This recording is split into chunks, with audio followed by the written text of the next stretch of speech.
People do ask me, hey Tommy, can pigs really be trained to a hot wire? Well, they can be trained so well to a hot wire that you really make a mistake if you ever put hot wire in front of a place where you're eventually going to want the pigs to go. I'm sitting in the big garden facing the pig training pen. And as you can see, I used some fence posts, little temporary fence posts, and raised the hot line way up high.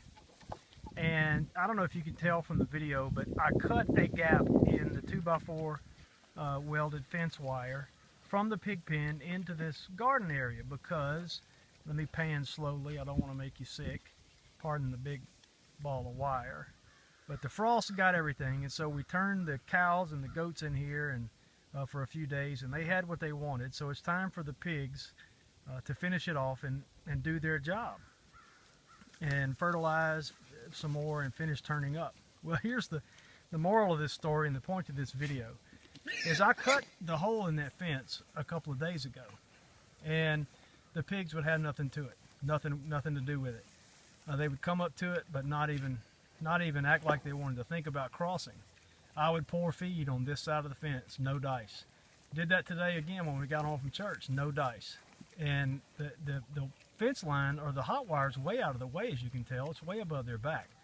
But it finally dawned on me, in order for the fence to remain intact, I didn't cut it all the way to the bottom. I left a strip of the fence intact at the bottom so it would hold its shape. And it finally occurred to me they didn't want to cross that fence. So I had an old piece of a homemade pallet that we had laying around, and I said I need to make them a bridge. So I went and put that piece of a pallet that you can see. Let me get a little closer so you can see it. And they've actually moved it from where I originally had it.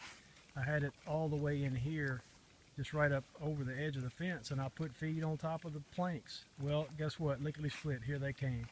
One right after the other. They would eat their way across that board and into this garden spot. So, can you train a pig to a hot wire? You can train a pig to a hot wire.